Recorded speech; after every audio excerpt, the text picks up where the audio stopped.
Hello दोस्तों, good morning. Welcome back to my YouTube channel Himachal job alert. तो आज हम डिस्कस करेंगे ब्रिक्स के बारे में। इंपॉर्टेंट वीडियो रहने वाला है, स्किप बिल्कुल मत कीजिए क्योंकि प्रीलिमिनरी में ब्रिक्स से बहुत बार क्वेश्चन पूछ लिए गए हैं और आने वाले समय में पूछ लिए जाएंगे, कि डेफिनेटली श्योर है। और आपके जो मेंस में भी है, मेंस में भी इससे कुछ क्वेश्चन पूछ लिए जाते हैं क्योंकि इंटरनेशनल ऑर्गेनाइजेशन है और बहुत ही ज़्यादा इंपॉर्टेंट है इंडिया के लिए। अगर जिस जिस जिस ऑर्गेनाइजेशन में इंडिया इन्वॉल्व है या फिर इंडिया उसका पार्ट है, वो ऑर्गेनाइजेशन आपने ज़रूर पढ़नी है क्योंकि वहाँ से क्वेश्चन आने के चांसेस बहुत ज़्यादा रहते हैं। क्लियर? तो अगर वीडियो अच्छी लगे तो लाइक करना, शेयर करना, सब्सक्राइब करना।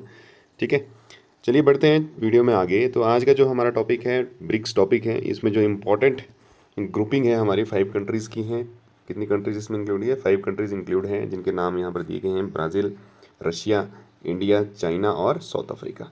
ठीक है, इसको याद करना बहुत ईजी है क्योंकि ब्रिक्स का नाम ही इन 4 कंट्रियों के नाम से पड़ा है, 5 कंट्रियों के नाम से पड़ा है। क्लियर है? तो याद रखना आपने, ये सबसे ज़्यादा क्वेश्चन जो है यहीं से बनते हैं कि कौन कौन सी कंट्रियाँ जो है ब्रिक्स में शामिल हैं। और इसमें जो आने वाले चांसेस और क्वेश्चन के रहते हैं, ये भी रहते हैं कि इसके जो सबमिट्स हैं, इसके पहले सबमिट, इसका लास्ट सबमिट और करंट सबमिट कहाँ पे हुआ है, वो भी इंपॉर्टेंट है। उस चीज़ को भी आपने एक बार ध्यान में रखना है, तो वो भी आपने पढ़ना ही है। ठीक है, तो इसमें आगे पढ़ते हैं हम। BRICS leader at the BRICS summit 2023 announce the admission of 6, यानी कि ब्रिक्स समिट जो हुआ था 2023 का, इसमें जो उनके जो लीडर थे, ठीक है, जितनी कंट्रीज लीडर हैं यानी कि 5 कंट्रीज, इन सभी ने मिलकर डिसीजन लिया है कि इसमें हम एक 6th मेंबर जो है, यहाँ पर आप क्लियरली देख सकते हैं मेंशन किया गया है, जो हमारा 6th मेंबर होगा उसको हम इसमें इंक्लूड करेंगे, ताकि जो इकोनॉमिकली ब्रिक्स हैं, ब्रिक्स की कंट्रीज़ हैं या फिर ये ऑर्गेनाइजेशन है, ये स्ट्रॉन्ग बन सके। ठीक है, और ग्लोबली भी ये भी एक स्ट्रॉन्ग ऑर्गेनाइजेशन बन सके। Clear? The BRICS leader agree at the annual summit to make, जो एनुअल समिट है इसके लिए एग्री हुआ है, ये कहाँ कहाँ होना चाहिए? Argentina, Ethiopia, Iran, Saudi Arabia, Egypt and United Arab अमीरात, यूएई। ठीक है, full members from 1 January 2024। Clear हो गया? ये आपने याद रखना कि कहाँ पर ये 2024 के लिए ये लोग होंगे। ठीक है, और जो हमारा ब्रिक्स का 15th जो ब्रिक्स समिट था, ये ज़्यादा इंपॉर्टेंट है। ये करंट में हुआ था, 2023 में हुआ था। ये कहाँ पर हुआ था? हमारा साउथ अफ्रीका में हुआ था। ये बहुत ज़्यादा इंपॉर्टेंट है, इसको आपने याद रखना है क्योंकि यहाँ से वन लाइनर क्वेश्चन, सीधा का सीधा क्वेश्चन जो है एग्ज़ाम में आ जाता है और इसके चांसेस जो है 90% रहते हैं कि आने के। तो साउथ अफ्रीका में कहाँ पर हुआ था? ये जोहान्सबर्ग में। ठीक है, याद रखना आपने, साउथ अफ्रीका के जोहान्सबर्ग में ये हुआ था। क्लियर? आगे देखते हैं अब। ब्रिक्स की जो फुल फॉर्म है हमारी, BRICS stand for Brazil, Russia, India, China and South Africa. ये हमने पहले देख लिया था क्योंकि ज़्यादा से ज़्यादा क्वेश्चन जो आते हैं यहीं से आते हैं। आगे जो हम इसमें डिस्कस करेंगे वो थोड़ा सा मेंस पर्सपेक्टिव से होगा क्योंकि कई बार मेंस में भी पूछ लिया जाता है क्वेश्चन, तो उसके रिगार्डिंग ही उसको हम डिस्कस करेंगे। ठीक है, इससे पहले हम ऑर्गेनाइजेशन के बारे में पढ़ चुके हैं, बिम्स्टिक और सार्क के बारे में। उसके जो है वीडियो प्लेलिस्ट में बने हैं। बाकी बिम्स्टिक का मैं आई बटन में डाल दूंगा, आई बटन में आपने देख लेना है, उसका मिल जाएगी आपको पूरी पूरी वीडियो। यहाँ से बाहर आपको पढ़ने की ज़रूरत नहीं है। यहाँ पूरा का पूरा जितने ऑर्गेनाइजेशन में पढ़ा रहा हूँ ये क्लियर हैं, और इधर से ज़्यादा आप कहीं से ही पढ़ लो, एग्जाम में क्वेश्चन इतने ही आने। ठीक है, तो BRICS stand for Brazil, Russia, India, China और साउथ अफ्रीका। ठीक है, तो ब्रिक्स जो है हमारा, इसको जो कॉइंट किया गया है, किसके द्वारा किया है? ये इकोनॉमिस्ट थे हमारे, जिम ओ नाइल। ये कहाँ से थे हमारे? ये यूके के हैं, मेंबर ऑफ पार्लियामेंट थे ये भी वहाँ पे यूके के। तो 2001 में जो है जिम ओ नाइल ने इसको डेजिग्नेट किया था। ठीक है, और इसमें जो डेजिग्नेट किया था उस टाइम कितनी कंट्रीज इसने बताई थी? 4 कंट्रीज, उनमें से थी ब्राज़ील, रशिया, इंडिया और चाइना। ये सारी की सारी ग्रोइंग इकोनॉमीज़ हैं। तो इन 4 को इन्होंने एक ग्रुप के रूप में बनाया था। जो 4 का ग्रुप बना था उस टाइम नाम इसका दिया गया था ब्रिक। ठीक है, क्योंकि उस टाइम इसके साथ जो है रशिया, साउथ अफ्रीका जो है इंक्लूड नहीं था, तो ब्रिक इसका नाम था। तो किसने दिया था ये इंपॉर्टेंट है, ये दिया था जिम ओ नाइल ने। वो कौन थे? वो एक इकोनॉमिस्ट थे यूके के। ठीक है, क्लियर हो गया? याद रखना आपने, बहुत ज़्यादा इंपॉर्टेंट है ये। और इससे ज़्यादा जो इंपॉर्टेंट है हमारा ये है, जो साउथ अफ्रीका कब हमारा ज्वाइन हुआ था ब्रिक्स में। तो साउथ अफ्रीका हमारा ज्वाइन हुआ है 2010 में ब्रिक्स में। ठीक है, जैसे ही साउथ अफ्रीका ज्वाइन हुआ ब्रिक्स में, उसके बाद ब्रिक का नाम बदल के क्या कर दिया गया? ब्रिक्स, इसके साथ एस इंक्लूड कर दिया गया। क्लियर? तो ये जो फ्रेम थी बहुत ज़्यादा इंपॉर्टेंट है, इसको भी आपने ध्यान में रखना है। पीडीएफ आपको टेलीग्राम चैनल में मिल जाएगी, डिस्क्रिप्शन बॉक्स में उसका लिंक मैं दे दूंगा, वहाँ पर जाकर आपने डाउनलोड कर लेना है। ठीक है, बढ़ते हैं आगे। ब्रिक्स में जो कंट्रीज़ हैं उनकी डिटेल के बारे में देखते हैं, कौन कौन सी कंट्रीज़ हैं, और उसके बारे में हम आगे देखेंगे। अभी फ़िलहाल ब्रिक्स के हेडक्वार्टर्स और इसकी फर्स्ट समिट और एस्टेब्लिशमेंट कब कब हुई उसको देखते हैं। इसमें जो they counted for more than 40% of global population, ये जो है हमारी 40% ग्लोबल पॉपुलेशन को जो है कवर करता है ब्रिक्स, क्योंकि इसमें सबसे ज़्यादा पॉपुलेशन वाले दो देश हैं, जिनमें से पहले नंबर पे आज की डेट में जो आ चुका है इंडिया आ चुका है, सबसे ज़्यादा पॉपुलेशन इंडिया की है, उसके बाद चाइना है, ठीक है।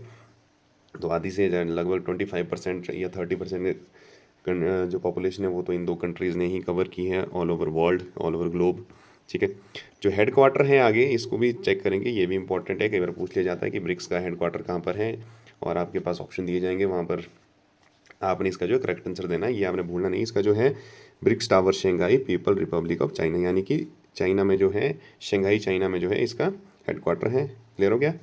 और कंट्रीज जो है ये बार बार मैंने बता चुका हूँ आपको, ब्राज़ील, रशिया, इंडिया, चाइना और साउथ अफ्रीका है इसमें इंक्लूडेड। और इसके जो फर्स्ट समिट हुई थी ये हुई थी हमारे 2009 में, यानी कि ये जो एस्टेब्लिश हुआ था 2009 में हुआ था, और 2009 में पहली समिट हुई थी। और इंडिया से जो रिप्रेजेंट किया था पहली बार इस समिट को वो किया था डॉक्टर मनमोहन सिंह ने, क्योंकि उस समय जो डॉक्टर मनमोहन सिंह थे हमारे, वो प्राइम मिनिस्टर ऑफ इंडिया थे। क्लियर हो गया।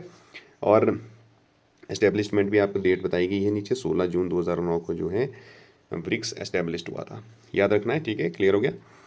नेक्स्ट है हमारा इसमें आगे जो है ब्रिक्स कंट्री के जो ऑब्जेक्टिव है उसको हम डिस्कस करेंगे कि क्या क्या काम करता है ब्रिक्स और कौन कौन सी चीज़ें इसमें, ये थोड़ा सा मेन पर्सपेक्टिव से है, और बाकी आपने याद रखना है इन चीज़ों को, क्योंकि ज़्यादा टफ नहीं है, बहुत ईजी है इनको याद करना।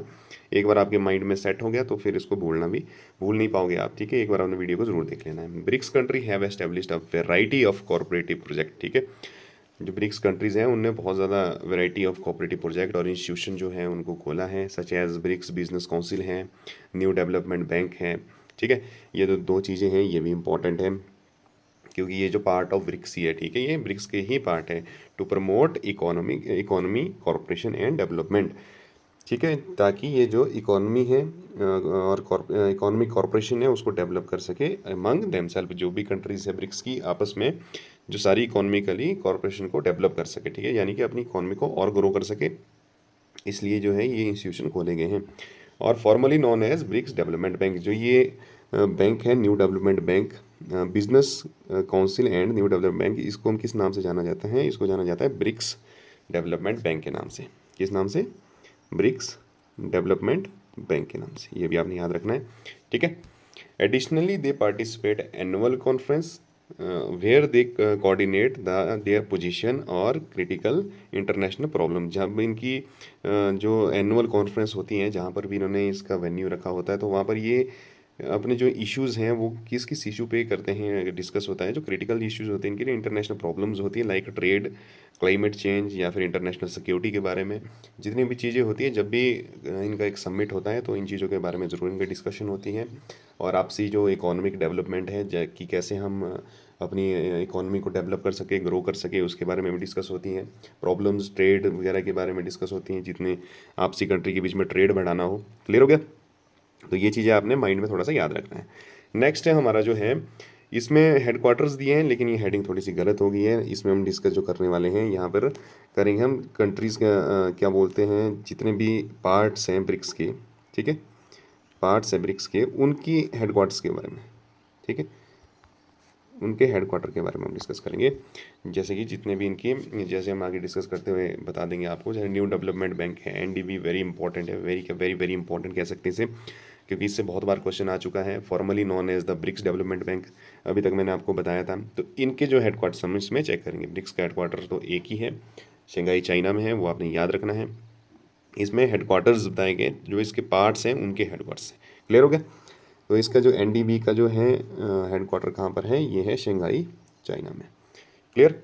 और कॉन्टीजेंट रिजर्व अरेंजमेंट, ये भी इसका पार्ट है। इसका जो है financial safety net that was established by BRICS countries, जो फाइनेंशियल सेफ्टी होती है जो ब्रिक्स कंट्रीज़ के बीच में प्रोवाइडेड शॉर्ट टर्म लिक्विडिटी होती है, उसको सपोर्ट करने के लिए जो है कॉन्टीजेंट रिजर्व अरेंजमेंट का एस्टेब्लिशमेंट किया गया था। तो इसका हेडक्वार्टर जो है कहाँ पर है, मॉस्को, रशिया में। ये याद रखने आपने, ये बहुत ज़्यादा इंपॉर्टेंट है क्योंकि यहाँ से कई बार क्वेश्चन आ जाता है, ठीक है, ये इंपॉर्टेंट है, इनको आपने याद रखना है। नेक्स्ट जो आता है हमारा BRICS business council, BRICS business council, ये भी इंपॉर्टेंट है। तो ब्रिक्स बिजनेस काउंसिल जो है ये मैकेनिज्म है कि प्रमोट कर सके ट्रेड इन्वेस्टमेंट को एमंग ब्रिक्स कंट्रीज, जो ब्रिक्स कंट्रीज़ हैं उनके बीच में जो ट्रेड होता है या फिर बहुत सी सिक्योरिटी चीज़ें होती हैं, उनको जो है आपके प्रमोट किया जाए, तो तभी जाके जो है ब्रिक्स बिजनेस काउंसिल का एस्टेब्लिशमेंट किया गया। तो इसका जो हेडक्वार्टर है हमारा, ये कहाँ पर है, ये है जोहान्सबर्ग साउथ अफ्रीका में। क्लियर हो गया, कहाँ पर है, जोहान्सबर्ग साउथ अफ्रीका में। याद रखना अपनी ये सारी चीज़ें जो हैं ये बहुत ज़्यादा इंपॉर्टेंट है, तो इनको कभी भूलना मत, क्योंकि ये याद रखने के लिए कोई बड़ी चीज़ नहीं है, बहुत नॉर्मल सी बातें, एक बार आप पढ़ेंगे इसको, नॉर्मली भी पढ़ेंगे तो याद हो जाएंगी। और नेक्स्ट जो है हमारा चौथा है इसमें, ये है BRICS academic forum. Clear, BRICS academic forum जो है ये जो नेटवर्क है कि यूनिवर्सिटीज़ का और रिसर्च ऑर्गेनाइजेशन का, जो डेडिकेट करता है, प्रमोट करता है एकेडमिक कॉरपोरेशन को, जो ब्रिक्स कंट्री के बीच में होती है। ठीक है, जितनी भी एकेडमिक कॉरपोरेशन होती है ब्रिक्स कंट्रीज़ के बीच में, उसको जो है ये प्रमोट करता है, इसलिए जो है सॉरी, ब्रिक्स एकेडमिक फोरम बनाया गया। थोड़ी सी तबीयत खराब है, ठीक है। तो this form is presided over the rotating president, यानी कि इसका जो प्रेसिडेंट है वो रोटेट होते रहते हैं, जैसे जैसे जितनी कंट्रीज़ हैं, कंट्रीज़ के बीच में कभी इंडिया होगा, कभी साउथ अफ्रीका, कभी चाइना। ठीक है, इस तरीके से ये रोटेट होते रहते हैं। और जो इसको कंट्री होस्ट करती हैं, तो ट्यूनर जैसे इसका समय होगा, जैसे 1 साल के बाद होती है, तो 1 साल के बाद इसकी भी जो है मीटिंग्स होती रहती है।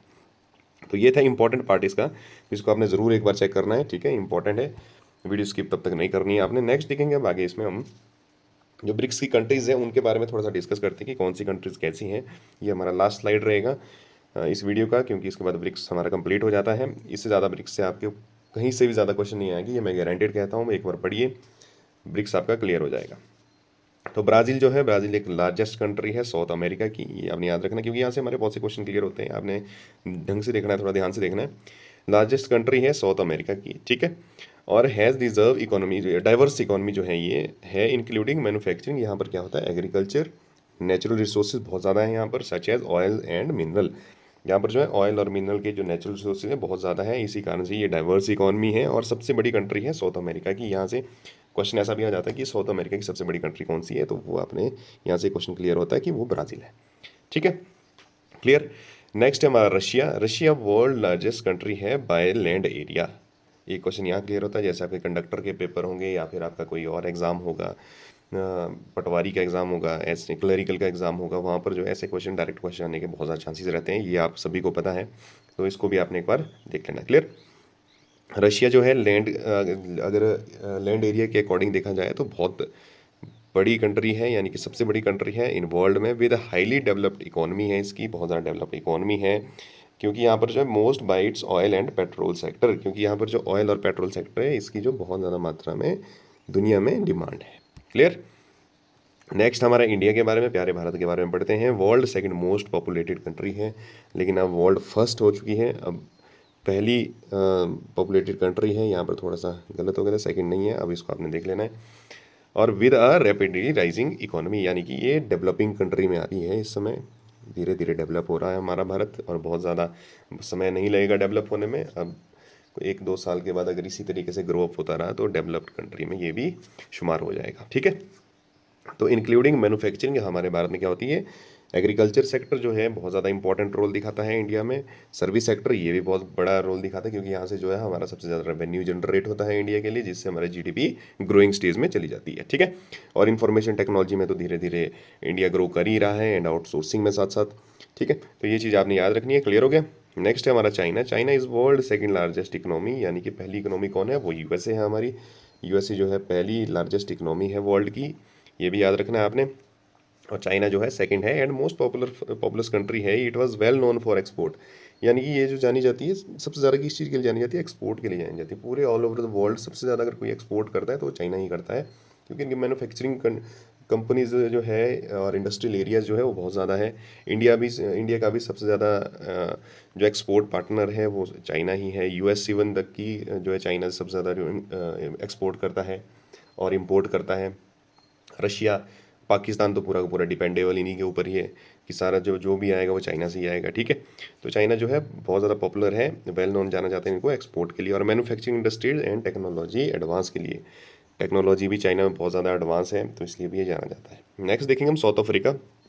साउथ अफ्रीका जो साउथ मोस्ट कंट्री है, ठीक है, साउथर्न मोस्ट कंट्री है, हैज़ डाइवर्स इकोनॉमी है इसकी, और जो इंक्लूड करती है हमारी किसमें, इंडस्ट्री, टूरिज्म और माइनिंग में।